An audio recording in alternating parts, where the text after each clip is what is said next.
momen mendekati perpolitikan pesta demokrasi atau masa-masa nanti kampanye kan, mungkin beberapa bulan lagi lah kan gitu. Nah di sini kan ada larangan-larangan kayak untuk berkampanye siapa saja kan itu, ada PNS, aparatur desa. Nah himbauan dari Pak Camat sendiri kepada aparatur desa hingga PNS lainnya gitu kan, khususnya di Kecamatan Ciasem, mungkin umumnya juga di luar Kecamatan Ciasem Pak, untuk mengingatkan. Nah, seperti apa sih Pak agar tidak gaduh nanti di pandangan masyarakat?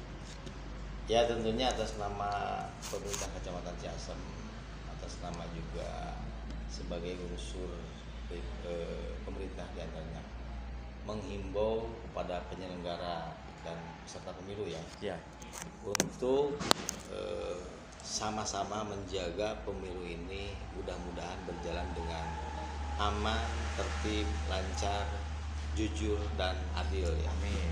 Nah tentunya juga sama pemerintah menghimbau ya kepada seluruh peserta pemilu untuk menggunakan cara-cara yang sehat, bagaimana menggunakan media sosial juga harus bijak, diantaranya ketika mengajak konstituen juga menjual ide-ide gagasan yang konstruktif tentunya, yang tentunya mengedukasi masyarakat sehingga masyarakat diberikan ruang untuk memilah dan memilih diantaranya calon presiden, wakil presiden, DPD, DPR, DPRD provinsi dan DPRD kabupaten kota.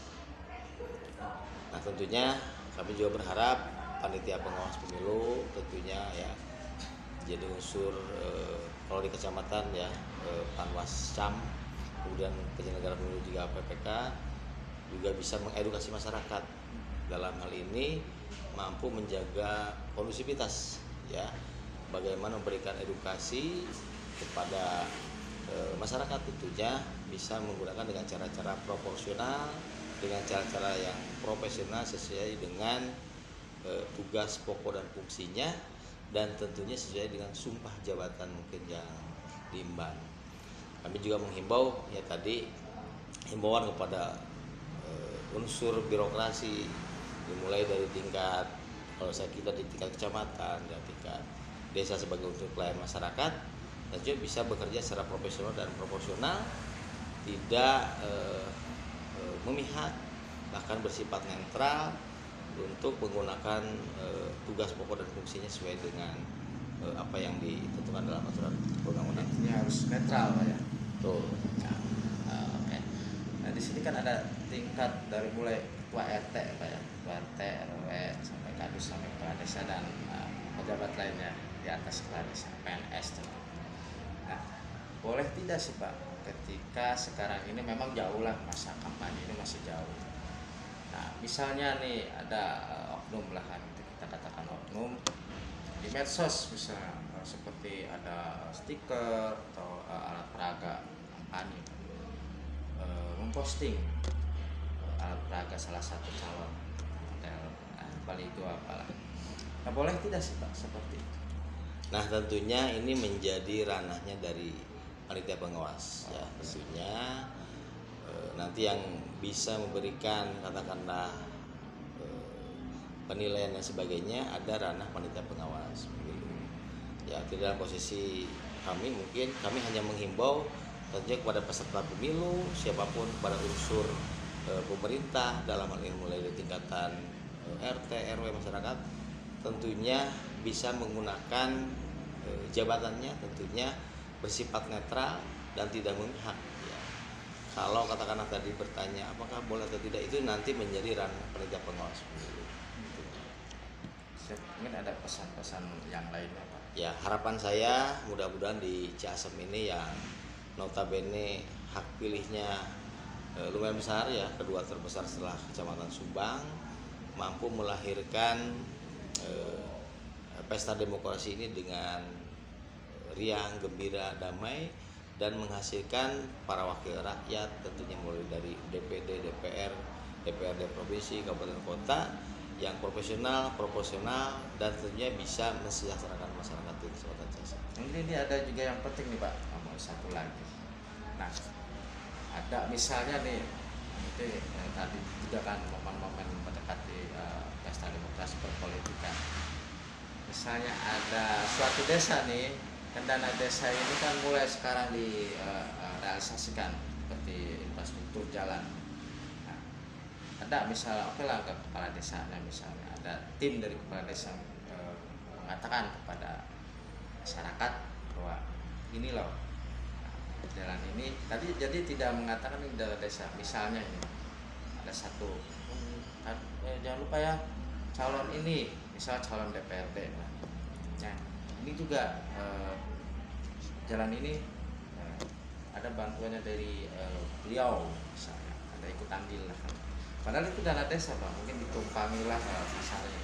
Bagaimana misalnya ada ini? Saya pikir begini, mungkin setiap anggota DPR ya, anggota DPR, DPRD, siapapun tentunya bekerja juga untuk kepentingan masyarakat ya. Tentunya siapapun boleh dan berhak saja ketika kewenangan kekuasaannya itu untuk mensejahterakan masyarakat. Nah disinilah masyarakat nanti akan menilai tentunya, karena di dewan juga tentunya ada kan bagaimana dia punya aspirasi diantaranya. Aspirasi buat siapa? Buat masyarakat. Masyarakat tentu saja konstituennya juga diantaranya. Nah, bagaimana anggota DPR ini bisa menjual ide, gagasan yang konstruktif, yang sekiranya mampu, ya katakanlah masyarakat ini kepincut mungkin untuk memilih yang bersangkutan. Kalau untuk aspirasi oke lah, masyarakat juga paham aspirasi dari Pak Dewan Ando, paham kan. Ini kalau misalnya dana desa nih Pak, ada jadikan alat untuk mengajak. Nah itu persoalannya. Nanti saya pikir tadi saya sudah tegaskan bagaimana sebagai pejabat publik itu harus berdiri tegak di tengah tentunya ketika bagaimana kepentingan masyarakat, tentunya kepentingan masyarakat ini kan banyak diantaranya. Nah saya pikir tadi bagaimana pemimpin yang menggunakan kekuasaannya dengan bijak, ya artinya ada wilayah-wilayah yang harus menegakkan aspek netralitas, bagaimana tidak memihak ke kiri dan ke kanan. Dan tentunya ini dibutuhkan integritas juga dari pemimpin yang bersangkutan. Nah, saya juga menghimbau tentunya himbauan ini akan selalu terus tentunya kepada para pejabat publik mulai dari tingkat kepala desa diantaranya untuk bisa mengedukasi masyarakat, dan nanti masyarakat mungkin yang akan menilai. Jadi jangan ada pembodohan terhadap masyarakat. Nah tentunya itulah ya, masyarakat sekarang kan sudah cerdas juga ya. Dan saya pikir hal-hal seperti itu masyarakat sudah paham ya. Apalagi sampai ada penipuan lah, ini dana desa kalau dibahas kemana-mana kan sebenarnya pembohongan publik berarti samanya. Menanggapi himbauan Camat Ciasem Eza Zaiton tersebut berdasarkan Undang-Undang Nomor 6 Tahun 2014 tentang Desa Pasal 29 huruf G disebutkan bahwa kepala desa dilarang menjadi pengurus partai politik dan pada huruf J dilarang untuk ikut serta dan atau terlibat dalam kampanye pemilihan umum dan atau pemilihan kepala daerah, dan pada Pasal 51 huruf G disebutkan bahwa perangkat desa yang terdiri dari sekretariat desa, pelaksana kewilayahan dan pelaksana teknis juga dilarang untuk terlibat dalam politik praktis. Pasal 30 ayat 1 kepala desa yang melanggar larangan sebagaimana dimaksud dalam pasal 29 dikenai sanksi administratif berupa teguran lisan dan atau teguran tertulis, dan ayat 2 dalam hal sanksi administratif sebagaimana dimaksud pada ayat 1 tidak dilaksanakan, dilakukan tindakan pemberhentian sementara dan dapat dilanjutkan dengan pemberhentian. Sementara pasal 52 ayat 1 perangkat desa yang melanggar larangan sebagaimana dimaksud dalam pasal 51 dikenai sanksi administratif berupa teguran lisan dan atau teguran tertulis, dan ayat 2 dalam hal sanksi administratif sebagaimana dimaksud pada ayat 1 tidak dilaksanakan, dilakukan tindakan pemberhentian sementara dan dapat dilanjutkan dengan pemberhentian. Selain itu dalam Peraturan Bawaslu Nomor 28 Tahun 2018 Pasal 6 Ayat 2 menyebutkan kepala desa, perangkat desa hingga RT RW dilarang ikut kampanye, dan ayat 4 menyatakan bahwa pelanggaran atas aturan dalam Pasal 6 Ayat 1 merupakan tindak pidana pemilu. Pelanggaran terhadap larangan ketentuan pada ayat 1 huruf C, huruf F, huruf G, huruf I dan huruf J dan ayat 2 merupakan tindak pidana pemilu. Menyikapi hal tersebut di dalam Undang-Undang Nomor 7 Tahun 2017 tentang Pemilu tepatnya di Pasal 280 ayat 2 huruf H, I dan J yaitu pelaksana dan atau tim kampanye dalam kegiatan kampanye pemilu dilarang mengikut sertakan kepala desa, perangkat desa dan anggota Badan Permusyawaratan Desa. Pada pasal 280 ayat 3 disebutkan bahwa setiap orang sebagaimana disebut pada ayat 2 dilarang ikut serta sebagai pelaksana dan tim kampanye pemilu. Sementara pasal 282 pejabat negara, pejabat struktural dan pejabat fungsional dalam negeri serta kepala desa dilarang membuat keputusan dan atau melakukan tindakan yang menguntungkan atau merugikan salah satu peserta pemilu selama masa kampanye.